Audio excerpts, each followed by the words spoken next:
Do you want to guess what kind of sushi that I've got? Um, is it got salmon in it? No, Do it you do- like salmon? it's okay. Okay. Is it like crab? It isn't seafood. Okay, well, you've stumped me there. I feel like I've narrowed it down because, like, you've Is it got like a duck. veggie roll? There's No, duck rolls? Hwasin duck. Bro, I've never had duck sushi before. Really? I've never heard of that. I I'm have. gonna be honest. Oh, I'm not very adventurous when it comes to sushi. I mostly stick to the seafood options, and I don't like fish, so the seafood options are even limited. I have katsu chicken dragon rolls. Mmm, Mm. interesting. Dragon rolls. What makes it a dragon roll? That's really on theme for today, to be honest. It is. I don't know what makes it a dragon roll. I think because it's got crispy onions Ooh, I do like the and crispy it's like got onions. a slight spice to it. I don't know. Anyway, why is it on theme? Because we're talking about Game of Thrones today, We are. and there's dragons in Game of Thrones. If you didn't know, spoiler alert. Yeah, that's a pretty big spoiler. Thanks for that. Fucking hell. So yeah, I Which finally got right I into was it. gaslighted at first that there weren't all the dragons are dead, but I knew the truth. I tried my hardest to try and keep it a nice surprise for you, I knew the truth. but there's rumors, okay, that there is actually other dragons around that people just haven't seen for ages because in lore, Vhagar disappeared for like ages and nobody Yeah. fucking saw her. She just went off because there's so much untamed land, Right. like, in Essos, which is where, like, in House of the Dragon, that's where we see her for the first time with, you remember the Valerian pregnant lady? I do remember the Yeah, Valyrian yeah. pregnant lady. I've forgotten the name of. But yeah, so, there could be more dragons. Possibly. So, It's not like they have satellite. and we've learnt a lot about dragons, I feel like, with like egg-laying dragons and cannibal dragons and all sorts of shit. Kinda. Yeah. Yeah, there's a lot of different ones. I'd love to go through at some point, maybe after we finish the show and after House of the Dragon season 3 is over and we've got like a little bit of a lull. I'd like to go through and like tell you some of the like little excerpts, some little pieces of like the history because there's some horrific shit that we've not seen yet. Yeah. And I think it could be cool to like go through and do like a little bit of here's some fun facts about the Targaryen dynasty. Yeah, they like reference a lot of stuff, but Yeah. it's like all history, so they're not like showing it to you.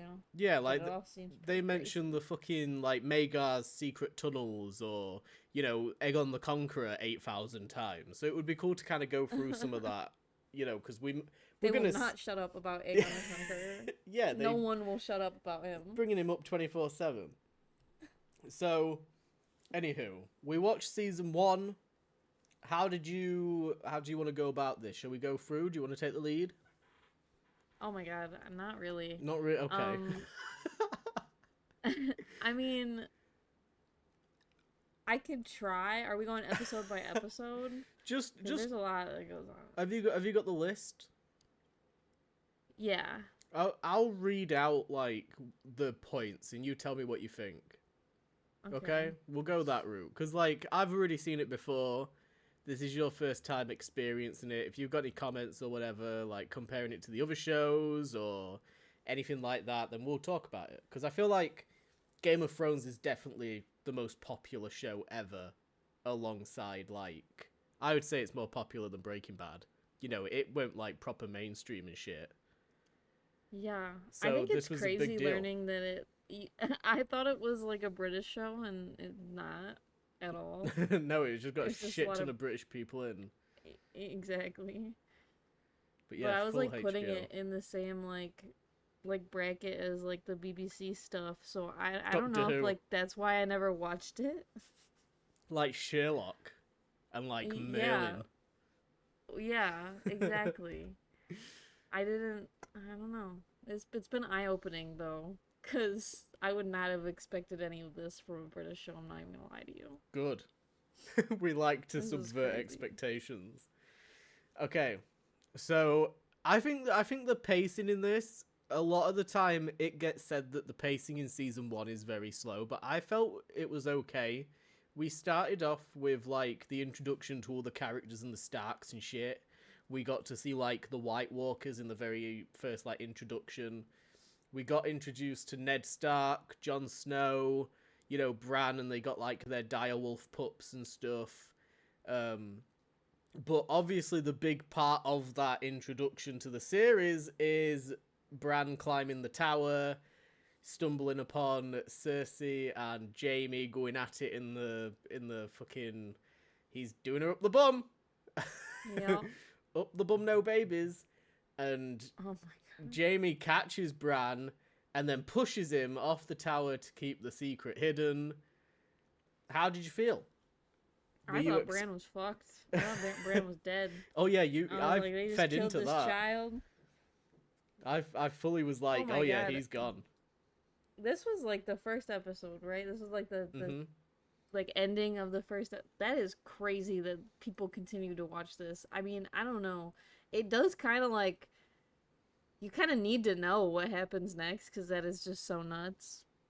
I think But I was oh. it's a sign of the times, and like it was the early 2010s. There was like a lot of I don't know, like if you compare other TV shows, you had like Dexter and The Walking Dead and Breaking Bad, and they were all like really fucking good and had like these really standout moments and stuff.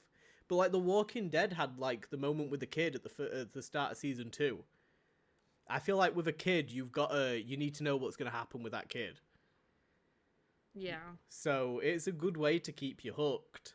And I think it's like it establishes the tone as well. If you think about like how this came out chronologically first out of everything that we've watched, Right. compared to like, we've seen some horrific stuff in House of the Dragon. Yeah, So it does like it even set the that it tone. makes House of the Dragon seem I don't know, a little bit more understandable, but still terrible. I still yeah, I have a hard time with it. But I just I do think it like really depicts the Lannisters as like the bad guys very quickly, Yeah. the antagonists, which when it comes to the rest of the stuff that gets revealed about like the king and why he's even there and Mhm. all that stuff is very interesting. Do you want to like should we go over the how Robert became king, or because it's not been addressed, do you not want to really go into it? Because like I we mean, we kind can of know go. some stuff, but Yeah, I mean, it's basically the fact that he led the rebellion, yeah. So right? And he then led he the was like, rebellion against the Mad King, yeah, which is Daenerys's dad. Oh, right, we got our introduction to Daenerys in this as well, which was like, her and her creepy handsy brother. right. Your favorite Yes, character. there was a lot of incest going on very quickly. They established that right off the bat. But yeah, so the whole setup for the show is that Robert led the rebellion like 9 years ago or 15 years ago or whatever it was. Ned Stark is appointed Warden of the North. The Lannisters were like heavily involved in Baratheon winning the war, and like they're the reason that the tide was turned. And Jaime is the Kingslayer. Mm-hmm. Tywin has all this fucking power and stuff. Yeah, the So Lannisters like funded yeah, the or like Lannisters have got turned their on, fingers in all the pies. right? So Because they were on the side of the Mad King Ares, but then yeah, they betrayed him. yeah, That was crazy. Yeah. so you've got that set up, and the like Rhaegar, who was Daenerys's brother, who we've not really like found out too much about him, but we'll see him like in the future and stuff. We'll get some flashbacks. to flesh him out just a little bit. But Interesting. we've got Rhaegar, who's like the main fighter that like battles Baratheon and stuff, and Daenerys and Viserys end up getting sent off to Dragonstone, and then they get sent off to Essos to live in hiding away from Westeros, where like the Lannisters and the Baratheons can't find them, basically. And Right. Daenerys is left to grow up, and is gonna get fucking sold off for an army by her brother, who thinks that he's like the rightful heir, which he is. But the way that he's going around things is not great. So Jon Arryn, who we see the funeral of like at the start of the show, at some point discovered the whole Jaime and Cersei thing and tried to get word to Ned and Kat up in Winterfell, but he was assassinated, presumably by the Lannisters. I think it was also implied that Jaime wanted to be the Hand, right? Like they talked about that. I'm pretty certain, yeah. So he was gonna try to take the place of Jon Arryn, but then Robert Baratheon, the king, is like, no. I got my buddy up in the north. Yeah, I got the perfect guy for it.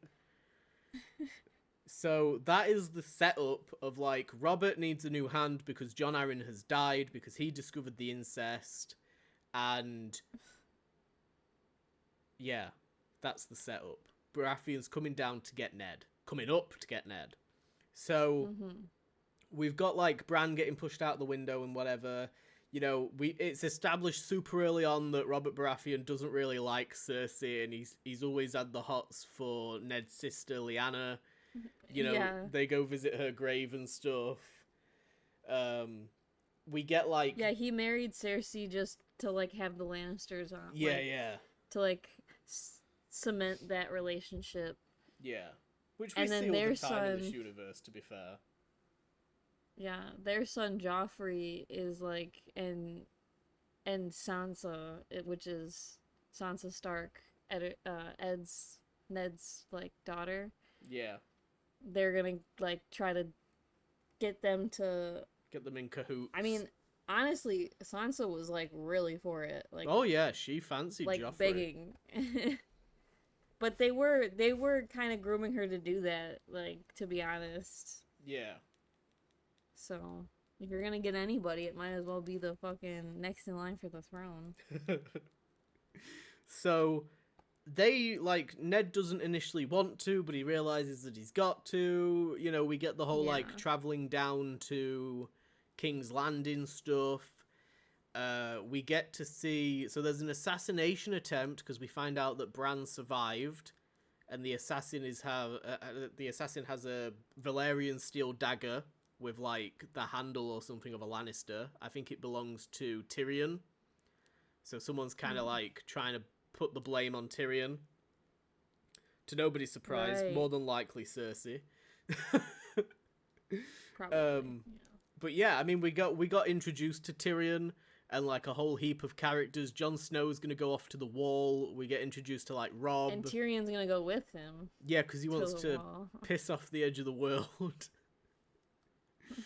And then so we get that they have like a little bit of a pit stop. We get to meet the Hound, and Joffrey gets fucking bitched out by Arya, who is Sansa's sister, Ned's other daughter, and in retaliation, Cersei basically demands that Arya's direwolf dog gets killed, but they can't find her because she let Nymeria go, so they kill Lady instead, Sansa's dog. Which I didn't even catch, that they switched the dogs. Yeah. And then... I think that's nuts. You know, Ned insists on, like, doing it himself, and I love that scene in particular. It's an awful scene. And it was because Sansa, like, took Joffrey's side. Yeah. When Joffrey was actually, like, in the wrong in the situation. And yeah, it was nuts. They killed the butcher's boy. The Hound fucking killed him. Oh yeah. and Oh yeah. you get like a really symbolic scene of Ned having to kill one of his own wolves, and it's like, oh, it's already started, and he's not even at King's Landing yet. Hmm. So they get to King's Landing, and you know the assassin that killed Bran, and you've got the dagger and shit. Kat is now gonna go out, and I think she goes to meet with her sister because of the letter, and then she's gonna like go off and try and arrest Tyrion because she Right, believes that yeah. he's behind the assassination attempt. So we get introduced to Lyanna, not Lyanna. We get what's her? What did I just say her name was? Kat's sister, Game of Thrones. Lysa. Her name's Lysa Arryn, and she's got the fucking grown-ass child suckling on her tit. Ew, yeah. Yeah, so we get That was introduced to her. She's in Loki season 2. And clearly, like, they've got their own shit going on, but she's like, you know, oh, she tried to send the letter and whatever. She used to live in King's Landing, and she fled because Jon Arryn, you know, her and Jon Arryn were a thing. She got out of there, went back to the Vale. Right. And it seems like this sets up the like child ruling a whole nation because of the parents wanting power. This is setting up that trend. Yeah. They really like this trend. They do. So basically that's like Kat's arc. At some point she goes to King's Landing and meets with Ned. I can't really remember why, but she does that at some point. Oh, it was with that guy that ran the brothel. Yeah, Littlefinger. The guy that was in love with her. Yeah, that's old Peter Like, Baelish. really? Yeah. So she goes to meet with Ned while he's having like a pretty rough time in King's Landing. He's not really settling in well. But then leaves to go find Tyrion to arrest him, and that's like her arc throughout the season. So Robb stays in Winterfell with Theon. Jon goes to the Wall. We don't get like a heap of Jon's storyline. We just get like a lot of exposition for the Night's Watch and taking the Black and, you know, manning the Wall, what the Wall is for and stuff. What do you think of that? Because we only briefly saw a glimpse of the Wall in House of the Dragon, and you didn't really have any context for it. Yeah, I mean, I think they're an interesting group. I think it's pretty, like, of all the places they're probably doing, like, I mean, at first I thought they were doing, like, the best work because I believed that what they were saying about, like, keeping people safe from what was in the north, which they are doing in a way, but they're also keeping people out as well. Yeah. Like, quote-unquote savage people, which is just, like, people that live north of the Wall. And so that is a little bit of extra stuff that I guess we'll talk about later. But at the beginning, I did like them, and I think I said something like, I feel like because when they take their oath, they have to stay forever, and they're never allowed to leave their post. Yeah. I was like, if they gave them paid vacation, they'd probably have a lot more volunteers. They would, but it's also like a life sentence as well. Yeah. Most of the people that are there are like criminals and things like that are being like punished for life. So I understand that, but there are volunteers, like people that just go and take, you know, Take the Black. vows because they That's believe Jon. in it. That's Jon. Good old Which is Jon. fucking nuts. Which he's only doing it because, I mean, at first you don't even know like who he is or how he's connected, but then you learn that he's the bastard son of Ned and another woman that we haven't even heard of yet, and we're 3 seasons in. We have no idea who this woman is, but apparently that's super important, and Jon Snow is like his like uncle is up there at the Benjen. wall, right? So it's like But he goes missing at some point. Yeah, he thinks that this is like his fate or whatever. Yeah, he kind of sees that, like, you know, he's not going to get anywhere because Cat hates him. He's never going to be Lord of Winterfell because hates him. Yeah, he's never going to be Lord of That's so Winterfell because bad. he's not a Stark. And I don't know, I kind of think it's ironic that, like, uh, like, Jon and Arya are the ones that resemble Ned the most, and I feel like out of all the kids that we've seen, we've either seen them the most or they've, like, done the most stuff. Aside from, like, maybe Robb with the war, but I don't feel like we got to see too much of it. Yeah. But we've definitely had, like, a huge focus on them. Like, we see Sansa, but she's not really doing too much because she's stuck the majority of the time. She's a hostage, bro. Yeah. So, I don't She's know, I been a find it hostage. interesting that they get, like, a little bit more exposure in their Ned's kids, specifically, like, the ones that take after him. So, yeah, fucking... That's where, like, everybody is set. You've got, like, a group of people that are in the north. You've got a group that are, like... You've got Jon going to the Wall, and then you've got a group going to King's Landing. And King's Landing is where, like, all the shit is happening. And, fucking Ned is, like, slowly finding out about, the situation between Cersei and Jaime.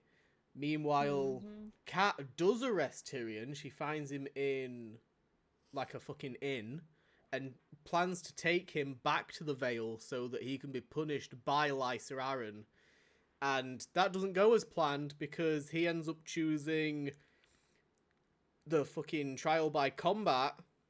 Oh my god. Where I hate the trial by combat. where we get introduced to Bronn for the first time, who fights on behalf of Tyrion, and Tyrion is fucking deemed innocent because of how it works, which he is, and those two end up leaving back for King's Landing. And then I'm not sure what Cat even does for the rest. I think Cat goes back to Winterfell. Yeah. I don't really remember what else she did after that, but Ned learns that Joffrey and his siblings are not Robert's true children. He goes through, like, the history books, and he's like, Baratheon, brown hair, Baratheon, brown hair, Joffrey, blonde hair. Ah. Yeah. Not to mention, like, the king had a lot of children that were, like, bastards. Yeah, like so Gendry. There's probably a lot of, like, people that can't, like, they're not pure, obviously, so they can't be part of the line, but at least you can see that they're not blonde. Yeah. So... It's like another Rhaenyra situation, which is so funny, because it's, like, the opposite in that one, where they're not blonde, and so that's the problem. We unfortunately... in fact, it was quite a cool little action scene. But we got Ned versus Jaime out in the streets, and unfortunately Ned's men were fucking cut down by the Lannisters, and Ned was injured. Oh my god. And yeah, the king basically fucking said to him, like, you need to fucking book your ideas up, dude. Like, I don't know what shit you've got going on here, but you gotta fucking stop. And of course Ned doesn't, because he's a bit of a tit, and he thinks that Littlefinger is kind of going to back him because, Littlefinger likes Cat and wants to support the Starks and stuff. But Ned doesn't consider that, Peter Baelish would fucking betray them. And as Ned because fucking Robert dies. Robert gets fucking impaled or stabbed or whatever by a boar, yeah. And ends up dying, which it's heavily suggested there that, like, fucking Lancel Lannister was, like, maybe spiking him with something to speed it along a bit. Yeah. Cersei was like, he immediately, go get the after fucking... he got hit, like, he immediately was like, no, I need my will written. Like, yeah. I don't care what else happens, like, get Ned in here, he has to take my will and testament. So he knew... immediately things were not going very well for him. Yeah. He didn't trust the Lannisters at all, I don't think. No. He hated the Lannisters. His squire was that... Yeah, that was Lancel. He was like... Yeah, and he was like tormenting him, I think. Yeah. Well, we had that whole scene between It was an amazing. I feel like that's pretty much all season 1 was just these amazing one-on-one acting scenes. Yeah. But we had Robert and Cersei, where like Robert was kind of a little bit tipsy, and he was just basically saying how he never loved Cersei at all, Yeah. and he No, still just the entire time wishes that he could be with Lyanna. It was did seem they brutal. were purely an arrangement, but it seemed mutual for the Yeah. most part. Like she did not like him either, I and think they were just doing maybe- what they had to do. I think maybe at some point she might have liked him. It makes me feel, I don't know. I feel like in a way he had to have known that Joffrey wasn't his kid. I don't know, He had maybe to he have did. known. Maybe he did know and he just didn't want to accept it. I don't think he cared because he just wanted his like bloodline to go on, and if it was Joffrey because he has raised him as his son, he doesn't give a fuck. He didn't care about being king in the first place. He was a terrible king. This He whole was a time, terrible like king. it was Ned coming in and being like, this like the country is literally falling apart. We're in debt. We've been borrowing a bunch of money to like support this lifestyle of this guy who is now king but literally never wanted to be, Yeah. and now he's just like drinking and like going to have sex with prostitutes and fucking, you know, spending all the money of the government. So And then now this little psychopath that has Oh, been yeah. being raised by Cersei is now gonna be fucking king. And Robert Baratheon literally says to name his next in line heir as Joffrey. He says that, but Ned takes it upon himself to write instead the true heir because he knows that Joffrey is not actually Robert Baratheon's son, and the true heir would be Stannis, his other brother, which I Yeah. guess they fought with during the war as well. But that guy also probably isn't going to be a great leader. But we'll talk about him later. yeah, we'll get to him. We don't meet Stannis at all. Or Renly. Oh no, we do meet Renly, but he's kind of But just on the side. because but because Ned writes this on the will after Robert Baratheon dies, and now they have to be like, name the next in line. Now Ned is ready to go up into the throne room and basically say, hey, Joffrey is not the next in line, and try to plead his case to a bunch of people. Which does not go well. It does not go well at all. That's where we get the no. betrayal of Littlefinger, and Ned gets imprisoned and kept in the Yeah. dungeons. Sansa is taken hostage.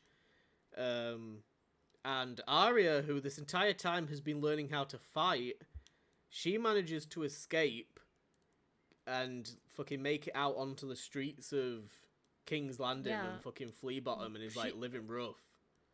Yeah, it's with the help of one of the Night's Watch that are taking prisoners from King's Landing to the north.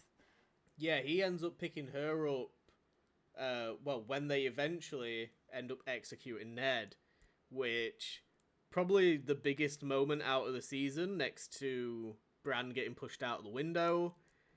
You know, he was fucking the biggest actor named in the show. Fucking Sean Bean. Yeah. The craziest part is that they had Sansa convince him to lie about the fact that Yeah, that he was Joffrey telling is the rightful heir. telling bollocks, and it didn't matter. And then they still executed him for treason. How did you feel? What did you think? I was honestly pissed at Sansa for even believing him, but, you know, it is what it is. She's like 13. What is she supposed to know? Yeah, she was in a really difficult position. But bro, Joffrey's a fucking little psycho. I hated this.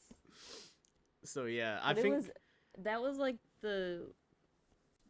and that wasn't even the end of the season. no, that So was the that's second what to last. was crazy to me. I thought Ned was gonna do so much more. They do You like know?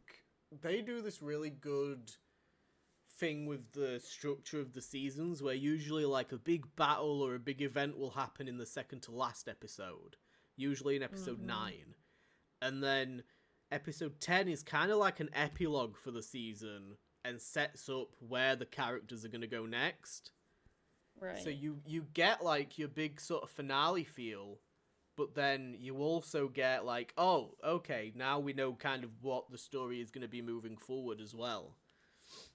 I kind of like that more than like Yeah, so a do I. cliffhanger. Yeah, it's fun, sort of like getting the best of both, because most shows just pick one, and it's usually either shit or really good. but you're like, not every this show will just have a massive battle at some point. It's kind of like with when we had the Battle of Rook's Rest in House of the Dragon. That was just like episode 4. Right. And it's like, you don't get shit like that in other TV shows where it's like, oh, this episode, we're just going to do something epic this episode. Yeah, they always wait till the last minute to do their epic moment. So, I like that with, like, the A Song of Ice and Fire TV shows that you kind of just, anything could happen at any time. But, so we got, throughout, like, all of this, we keep, like, cutting towards the Daenerys storyline, and, she gets fucking sold to Khal Drogo, Jason Momoa. I remember you being like, is that Aquaman? Like, yeah. Aquaman pre-tattoos. I was not expecting to see him, I'm not gonna lie. I thought you knew he was in this. I've honestly, most of the actors that have been in it, I've not expected.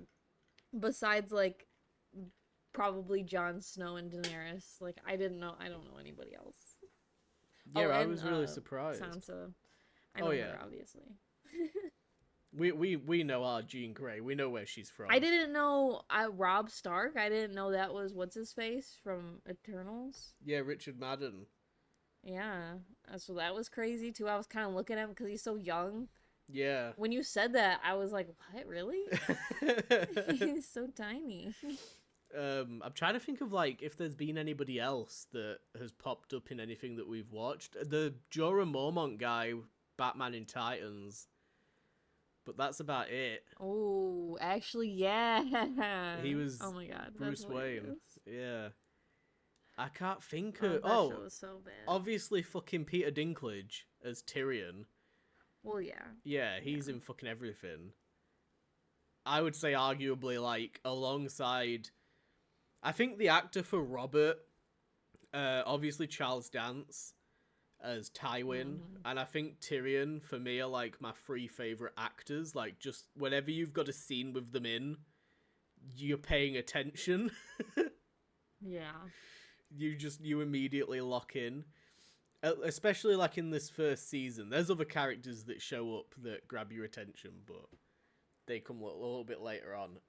Brienne. Brienne, my dear. But yeah, so... Do we actually meet Tywin this season? Because I feel Yeah. Oh. Because, so Tyrion meets the Stonecrows. And Shagger.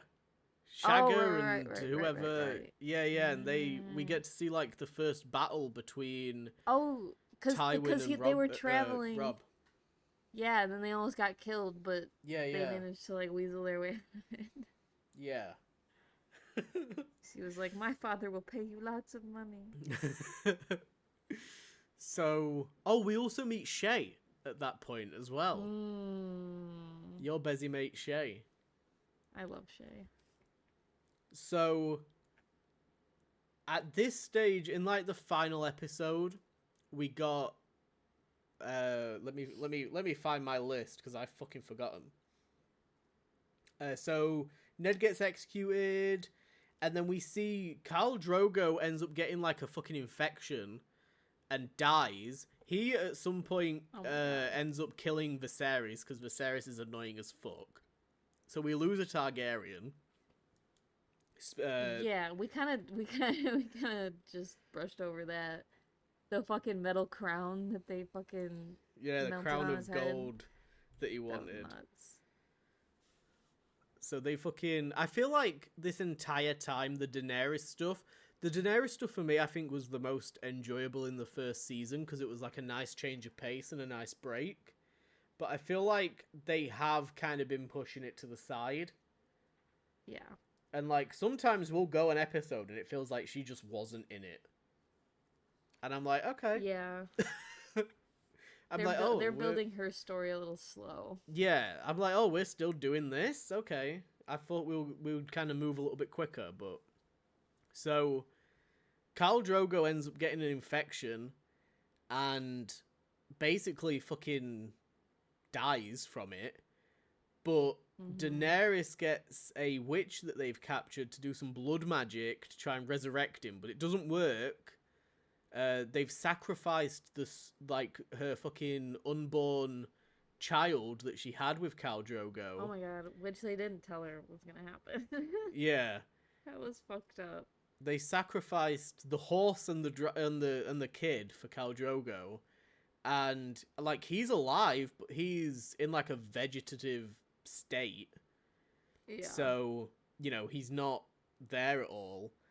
She ends up suffocating him, like smothering him with a pillow, and puts his fucking body on like a pyre and straps this witch to it, and she's gonna fucking do the same blood ritual and sacrifice that witch and try and fucking... I don't know if she's gonna try again. I don't know like what she's looking to achieve, but the eggs are in there. The dragon eggs are in there.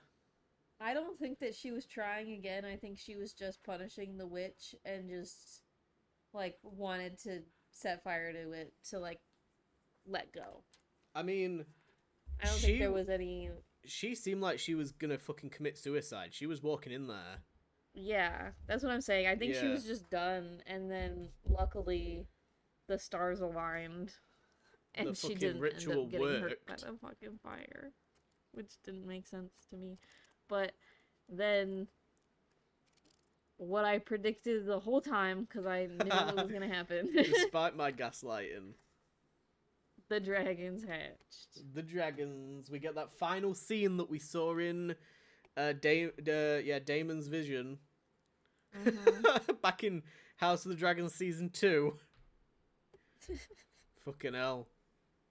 What did you think of the finale and like how it kind of ended with the dragons and stuff? Did you like it? I was grateful the dragons were there. I did like it. I think I was really like upset about the kid dying. I don't know. I felt like that would have been cool, but honestly, I understood why. And then the Mother of Dragons stuff, like that makes sense now. But at the time, I was like, damn, bro. Yeah, they're really leaning into the Mother of Dragons stuff. That's her thing. But I do think, I don't know. At first, when it was Viserys, I did not want the Targaryens to come back. I was like, they could just stay over there and, do their thing, and we just never have to. But then, I mean, I kind of knew already that it was going to push her up more, but I didn't know that the storyline with the series was going to be so good. So I kind of, it was very much like neat. Like, I enjoyed that a lot. Yeah. I thought they did a good job with the Daenerys stuff in the first season. I was quite surprised rewatching it. I was like, oh. Because the first time you don't care that much. Okay. I cared a lot. Well, I was like, no, I like the Starks. I want to know what's going on with the Starks and like the snowy place and the fucking, the White Walkers and all this fucking politics and shit. I don't care about like, I don't understand the importance of the Targaryens and shit. Right. But like a second watch, especially after you've watched House of the Dragon and stuff, you're like, okay, show me what's going on with the Targaryens now. Like they're in a fucking completely different place compared to House of the Dragon.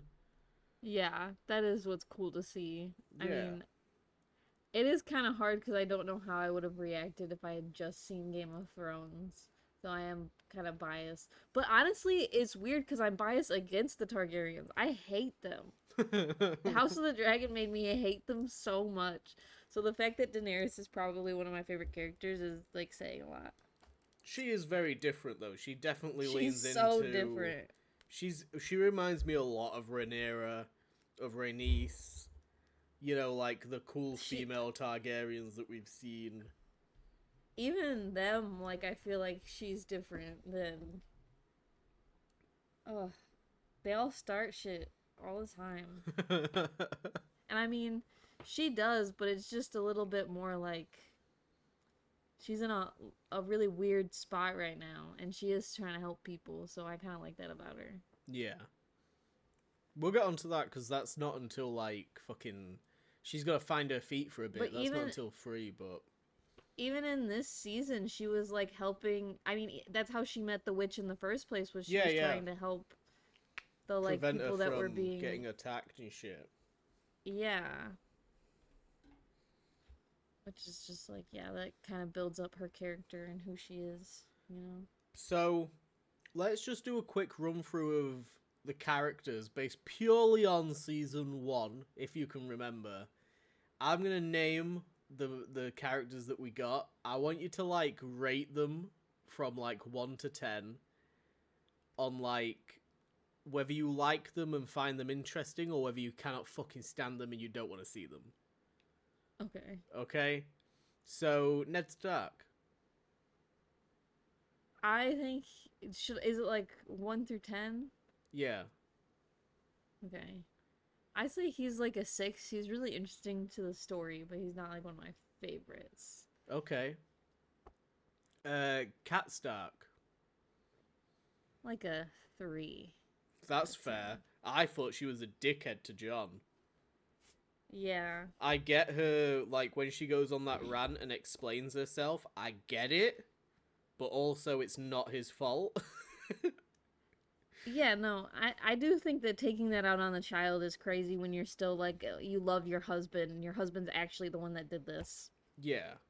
And also, after your husband came back to you and has never been unfaithful since, Yeah. but you can't reconcile the fact that there's a child that needs a mother, crazy. Just fucking nuts. I don't like that. She's not as bad as some of the characters, but I just didn't like it. I was going to ask a question, but I'll ask it when we get to John. Robb Stark.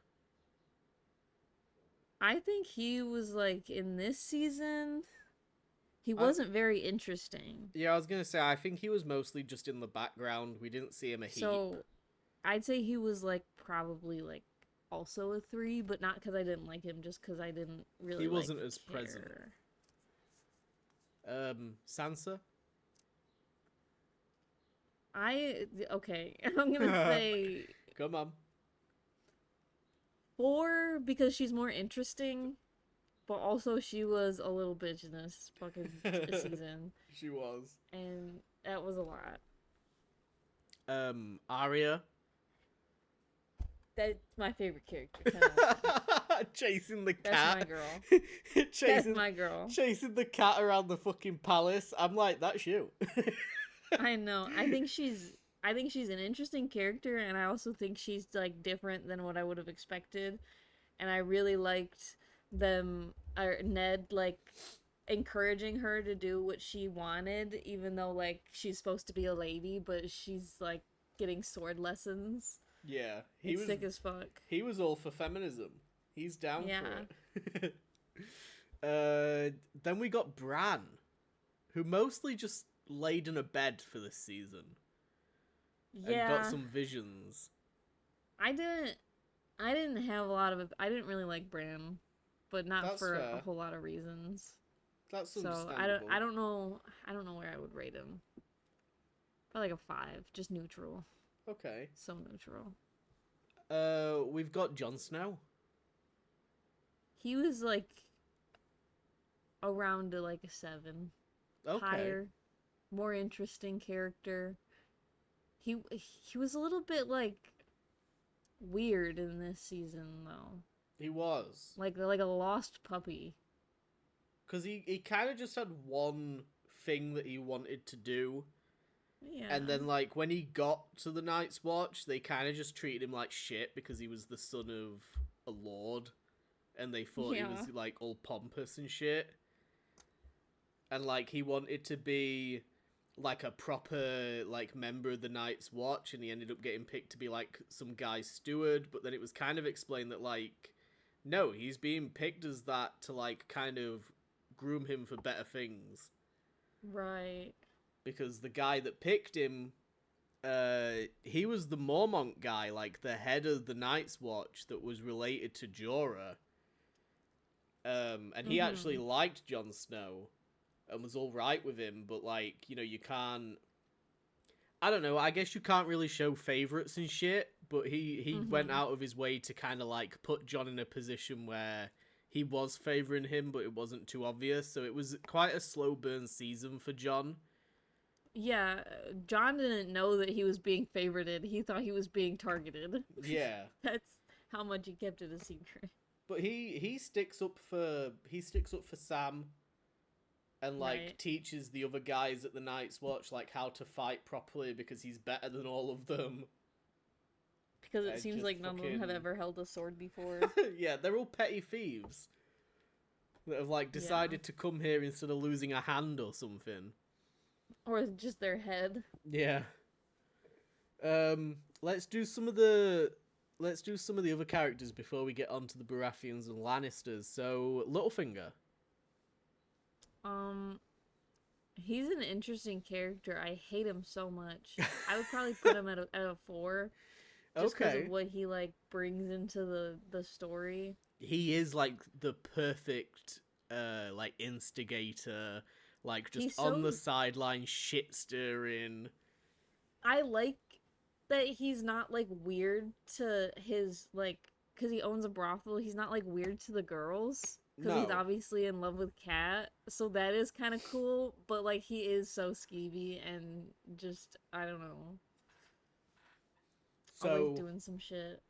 the other side of the spectrum when it comes to like those kind of characters, we got Varys, who is like the master of whispers. He's the bald guy. Yeah, I remember. Yeah, good. I was expecting you to like Um, say something, and I'm like, he's the bald guy. He's got no cock and balls. He's very sassy towards Littlefinger. The eunuch. Okay. Yeah. Everyone talks about I- the fact that he's got no cock. I think he's got so much aura. He has.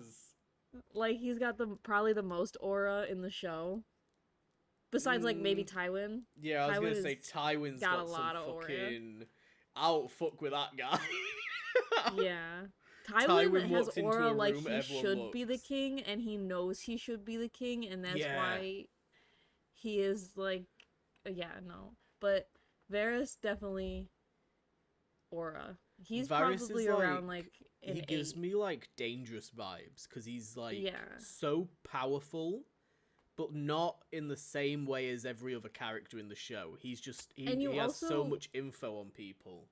Yeah, and you can't really tell where his like Where his I don't know, like, allegiances wh- lie. exactly. You don't know if he's actually Ned Stark's friend when he's trying to help him in the dungeons, or if he wants Absolutely to help not. assassinate Daenerys, or if he's trying to help Daenerys, or it's fucking He's just playing the game. yeah. He's on whoever's side helps one of the him. best It's people a at lot. playing the game as well. Mm-hmm. So, next up, Viserys. 0. -10. So useless as a character that they killed him halfway through the first season. And that's not a slight on Ned. Ned was actually important to the fucking like Ned is like a character that stays even after he's dead. Yeah. Viserys died and nobody cared. No one has brought him up once ever again since he's died. We just don't talk about it because no one gives a fuck. They just are like, okay, Daenerys, it's on you, man. The only They thing would all that much rather have her. the only thing that does bum me out about Viserys dying is that I like when there's more Targaryens because of the drama that it causes. So now that we're down to there just being one, I'm like, we're getting a bit close now to there being 0 Targaryens, and the story revolves around the Targaryens. I'm like, I don't want anything bad to happen to Daenerys, and she needs to have some kids. Please. I'm not like super anti-Targaryen like you though. I think some of the Targaryens are pretty fucking cool, and I don't think know. they cause nothing but problems. You're literally saying you like them for the drama. Yeah, I do. I like them for the drama and the dragons. The dragons are pretty sick. The drama and the dragons. Fucking. You're literally apple bottom. God. I need That's- to learn that whole rant so that I can recite it. For people that don't know, that's Fossaway, by the way. Fucking hell. So, yeah. What's next? Khal Drogo. What did you think of Khal Drogo? I hated him at first. He was like a 2, but I feel like he kind of upgraded to more of a 6 throughout the season.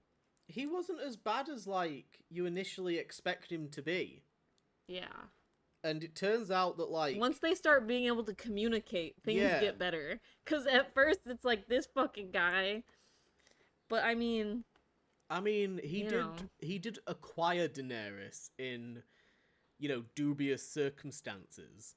But you quickly kind of realize that, like, oh, he fucking worships this woman. Yeah. He fucking loves her. Like, she's probably the most beautiful woman he's ever seen. And thinks that she's like a fucking goddess or something. But unfortunately, he gets injured and shit. But she gets to a point where she starts to like him back. Which I thought was really interesting. Like, she genuinely... Because I think she realizes, like... Oh, this guy isn't a threat to me and will, like, respect me and shit. Not like the rest of them. He sees her as his equal, at least. So I think it's interesting they went with that, because it was like, it completely subverted what you were expecting. Mm-hmm. So, obviously, Dany. What do you think of Dany? Probably a 10. Yeah. Just probably a 10, yeah. 10 out of 10 character. No notes. Fair enough. Mostly perfect. What do you think of Cersei? 2 out of 10 character. Lots of notes.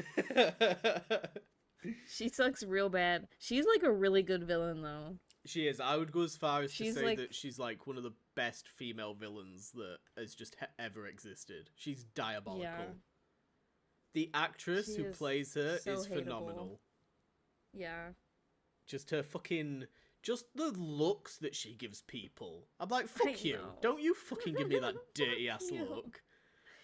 She'll be like scowling down at Ned in the fucking throne room. Or like when she rips up that piece of paper. And he's like, that's the fucking will. And she's like, I don't care. She doesn't give a fuck. Can you believe that there are strong female characters written by an old man? It's just showing to me that everyone can do it. Everyone can do it. It's a choice really not their to. own fault. Yeah. And that's the thing is, like, you can have really strong female characters and have them be total utter bitches. You can. That makes them interesting. People love to hate it. She is like, she's only that low is because I hate her so much. So that's honestly like, yeah, it's praise. It's low praise. Pretty much. The only person worse than her is her son, and she raised him. So like, that's bad. So what about Jaime? In this, he was like my least favorite character. I mean, down there with Cersei. Yeah. But I also think in this first season less interesting than Cersei. Less interesting, very, very less interesting. You just, yeah. You thought he was just a prick. And we get the reveal at the end of the season that he's been captured by Robb. Yeah, I was grateful. Yeah. I thought that we were going to get to see him assassinated, and I was very excited for that. What about Robert? He is probably, I don't know. He is interesting as a character, so probably around a 3, but I think he sucks really bad. That's fair. Like, as a human being. If he were real. Yeah, that's fair. And I hate, like, I don't know. Not like past Baratheons that you've come to love. Yeah. Sort of gives it a bad name. What about Tyrion? He's my favorite Lannister. Probably That's everyone's favorite Lannister. Yeah, a lot of people's like favorite character in the show. Character, yeah. He's really good, really well really written. solid. Yeah, likable, even though he's like kind of an asshole. It's nice. I have put Tywin on the list, but we didn't get like a heap of Tywin in the season, so we'll not go into it too much. But the last character is Joffrey. It's probably about a 0. Shock and surprise. Clean 0. He is an interesting fucking villain. He is. And I think that, like, you know, a fucking poor Jack Gleeson who played him. Oh So God. much fucking. He got so many death threats. And was Oh my like. God. He was, like, bullied out of society for this fucking role. He had to quit acting.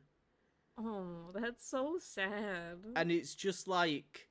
I'm not being funny, but if he had stayed acting, he would have been fucking picked up by, like, Marvel, DC to play a fucking villain again. Yeah. You know, he's just fucking. I would have been typecast. Oh, 100%. I mean, he took a long ass break from acting, and, like, you know, he said that he retired and shit. He has started acting again, and he was in something recently. I think he was in a queer show, actually. I'll have a look real quick, but he did pop up recently, and people were saying, like, wow, it's such a shame that, like, what happened to him because he's such a good actor. Yeah. He was in the Sandman TV show on Netflix. He was in a film with Liam Neeson called In the Land of Saints and Sinners. He was in a thing called The House of Guinness. Maybe that's the thing where he played a queer character. I can't remember, but he's been in like a handful of things over like the past couple of years. But yeah, when you look on like his IMDb, there's just like a pretty decent sized gap, I guess. He was in Batman Begins, which I'm now realizing you've not seen, so that doesn't matter. No. But yeah, it says here, so from 2014 till 2020, he didn't star in anything. Damn. And then even then, he kind of just like slowly eased himself back into stuff. But yeah, it's a shame. He was in Sex Ed. Oh, wow. I didn't know that. I don't remember that at all. I'm going to quickly Google what character he played in that. He played someone called Dodgy Mo. I don't remember that person. Oh my god, he's got like a mustache and stuff. Okay. Oh! I kind of do recognize him. He lives in like... I think he lives in the trailer park or something where Maeve goes to live. Is that a thing? Yeah. I don't know. It says he was in it during season 4. I don't know. I don't think I watched that. It's fine. Anyway. Oh, season 4 is, yeah. So yeah, I'm happy he's getting back into it because he is really great. He does such a great job with Joffrey. But the internet had other plans for him. It's sad when people can't, like, understand that they're pretending. Yeah, I don't understand it at all. They're being paid to lie to you guys. Yeah. How dense do you have to be to not fucking understand the difference between like an actor and the character? I don't know. But anyway, so what would you rate this season out of 10 as a whole? I mean, it held my attention for the whole season, so I would give it at least an 8. Okay. Was there like anything in particular that you liked the most, or anything that I you felt kind of like want to bring up? There were a lot of characters, but the way they broke it up, it was like easier to follow all the storylines. Yeah.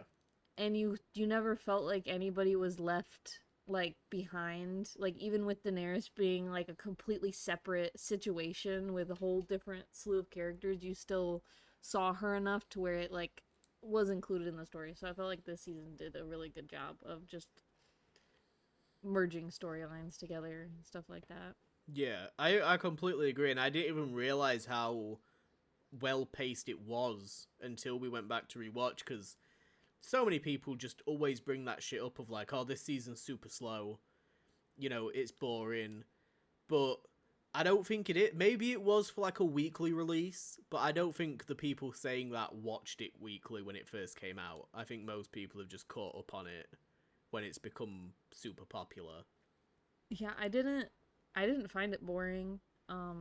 Each episode I was like ready to watch the next episode. Like when we were taking breaks between them, I was pissed Yes, because same. I was like I really just need to know what happens now. And I know that there's so much to get through, so it's hard to wait, but it's been worth it 100%. You know what though? I actually do think, not to like jump ahead too much, but I do think that this Mhm. season was more enjoyable than season 3. And I think that season 3 so far has probably been my least favorite season. Hmm. Not to say that it's been bad, but I just think the stuff that's been going on hasn't been as interesting as season 1 and season 2 were. Yeah. But we shall It's get on sort to of been a season lot 3. more like politics this season. Yeah. A lot more the fucking marriages and shit. Yeah, just shifting characters around to get them Yeah. where they need to be. The Yeah, we'll talk about we'll get to season 3. We'll get to season 3. Yeah, well, fucking